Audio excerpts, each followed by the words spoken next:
So overall, how are you looking? We feel pretty good at this point. We're in the, we're getting into those last, week and a half to 2 weeks of camp. And, the big thing is making sure guys are in a position where they feel confident and fast and all those types of things, from the specialists being fast and violent with their leg swings and snaps, and, the players that are going to be blocking and covering, those types of things, making sure that they're at that point where they're priming, going into the first week of the season. Who's going to do what, specialist-wise? Well, we're still working out a field goal battle.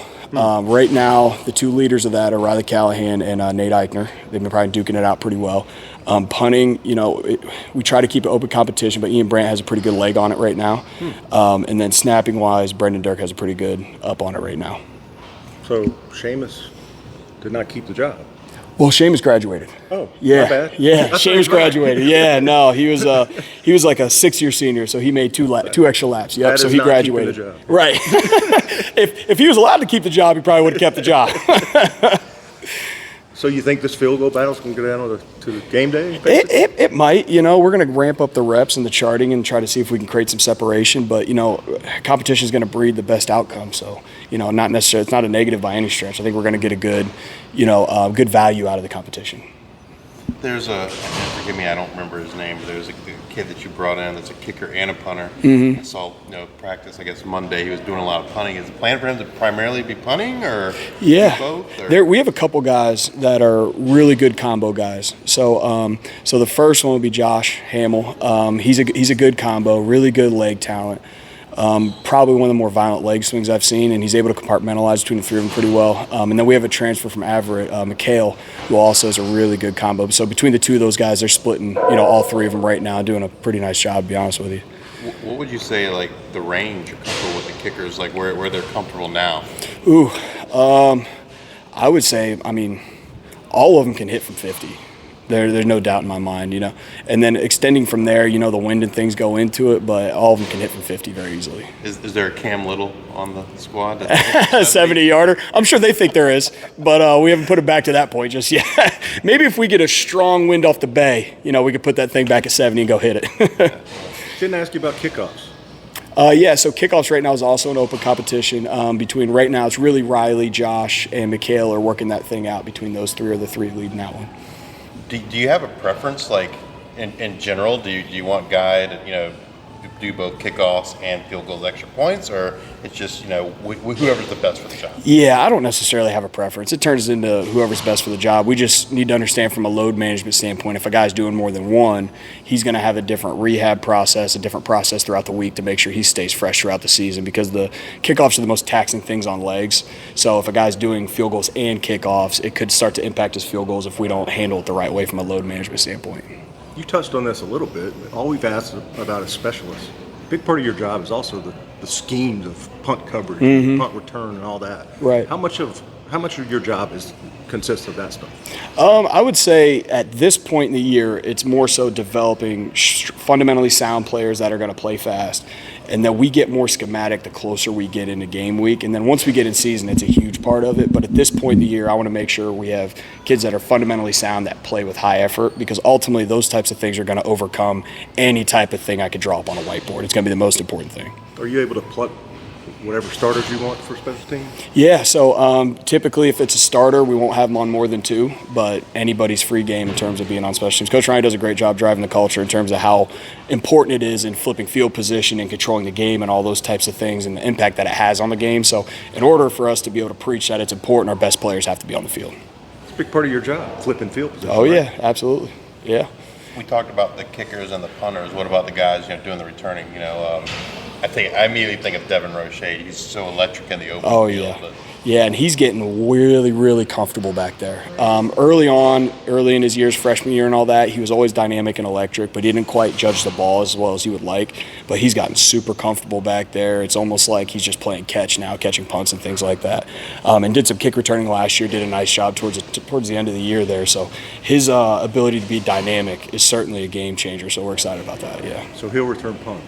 We're still keeping that thing open from a competition standpoint, but he does have a pretty good leg on it right now. So we chart all the punt catches, all the kick catches, how many they drop, how many they field, all those types of things, keep a percentage and put them in different situations with pressure things where the whole team's watching them and things along those lines to make sure the guy that goes back there is as confident and, ability-wise as he can be. one thing I've noticed, like in the media practices anyway, is when you guys kind of like do the punt simulation, I guess the return simulation, if you will, or the drill. Like you see a guy like Devin Roche out there, but you also see the quarterback. Yeah. Like, tell me a little bit about that. Yeah, so it's kind of twofold. So from just a rep load management standpoint, we want those returners to see those pictures and make high-speed cuts and high-speed decisions. But we also, in football, you're not going to return the ball several times in a row. So we don't ask them to do that, to put that tax on them. So we put the quarterbacks back there because we have dynamic quarterbacks. It allows them to get a little vision work and things like that, but also stress our coverage because they can run. But it's really built off a load management standpoint for the returners.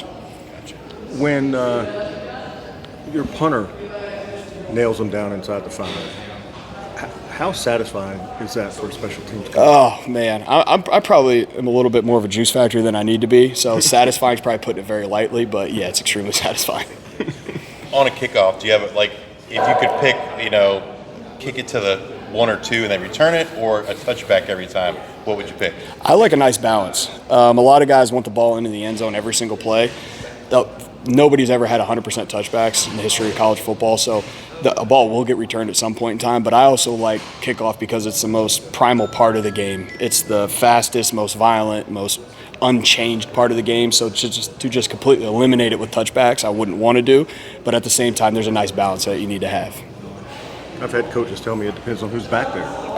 Yeah, it's fair. Yes, very real. Very real. If Devin Roche's back there, I don't really feel great about kicking it to him. There's no doubt. We spend a lot of time on special teams, but you're also outside linebackers coach. Mm-hmm. Like with the outside linebacker, like when I think of it functionally, like I guess just like you see like an edge guy, right, which is really more like a defensive end, and then you see maybe a more traditional linebacker like that plays coverage. Mm-hmm. Like what can fans expect to see this year? I assume it's going to be a mix, but yeah. So schematically is what determines that program to program. Whether it's going to be like an edge type guy that's a stand up on the edge, or like a field overhang or a boundary overhang, those types of things. The guys that I work with are primarily field overhangs. They'll be off the ball. They'll play on the line of scrimmage a little bit with different packages and things, but primarily playing out in space, out towards the hash area, towards the field. So like a Mario. Yes, exactly right. A Mario, Jeremy Mack, Derek Goodman. Those type of guys. Snapper, kicker, punter. Have you decided on all of them? I forgot about snap. Yeah, we're keeping it pretty open. Snapper-wise, Brendan Durkin has a pretty good leg on it right now, but we're going to keep seeing that thing through. Kicker-wise, we have a great field goal competition going on right now, really between Riley Callahan and Nate Eichner. There's a couple guys that are close there, but right now they're the 2 lead horses that could change. We still obviously have roughly 10 practices until week 1. Kickoff-wise, that's also a competition really between Riley Callahan, Josh Hamill, or McHale. And then punt-wise, Ian Brandt has a pretty good leg on it right now because of how much experience and things he has, but Josh Hamill and McHale are also very, very capable and not a drop-off at all, so that could shift, as we go. Correct me if I'm wrong, but you at all those positions, you haven't had this kind of competition midway through camp, have you? I have not. No, this has been great. It's going to breed the best football that we can put on the field. It's probably the deepest and most talented top to bottom our specialist room has been, so we're pretty excited about it. The return teams, the coverage teams and all that, are you going to have some starters on those teams this year? Oh, yeah. So we'll always prioritize making sure we get our best players on the field. Now, the guys that are going to be starters with high loads and things like that on offense or defense, we'll manage it and make sure they're not on all 4 and things along those lines. But the best players will be on the field. They'll be starters on teams. Who are some of your better special teams players? Right off the gate, definitely Jeremy Mack does a great job. He was a 4-core starter last year. Nikendre Steiger does a great job. He'll be on multiple teams. Derek Goodman was a 4-core starter last year. He'll be again this year. What does that mean? 4-core starter? Yeah, so punt return, kickoff, kick return. Oh, wow. Talking those, yeah. We call them the big 4, and then obviously a field goal and field goal block, which are primarily made up field goal teams of offensive linemen, tight ends. Field goal block team is just usually the starting defense. And then when the core 4 is where you get the mix and match of offensive and defensive players is kind of how we verbalize it. Sorry to interrupt. Go ahead. That's okay. Right off the gate, those guys do a great job. Trying to think of anybody else off the top of my head. But, yeah, those guys are core teamers most definitely. Trinidad will he be playing some special teams for you? We work him in, like the back end of KOR and being like an edge player in PBR and things like that. Very capable for as absolutely massive as he is. He's pretty capable. So we work him into those types of things where it fits his skill set. Jason Henderson not. He's on some, yeah. So he'll always be at the very least at depth and be able to go in and all those types of things, yeah. Okay. Can you tell us about the depth at long snapper? Yeah, so the two primary long snappers that we have, so we have Brendan Dirk and then we have Ashton Dunman. And then we actually have several guys in our program that snap very, very well, which is like incredible. We have like 4 of them. So Trey Brown is a really good snapper. Hunter Malecki. Oh, yeah.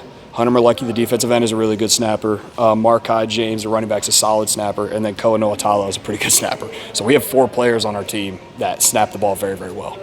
So with all this competition at specialist positions, do you feel good no matter who wins them? I really do.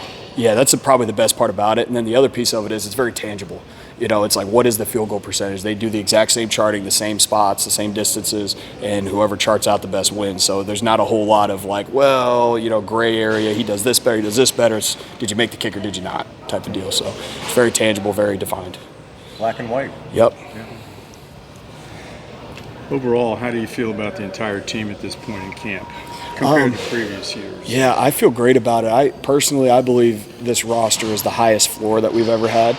Meaning we may not have several draft picks come out of the roster this year. There are several draft picks on the team, but as far as in this coming draft, but the bottom half of the roster is the best that we've ever had, which means we have a higher floor. We have a better average quality of player, if that makes sense. We feel really good about it. Which helps your depth. Yes, 100%. All right, let's leave this man alone.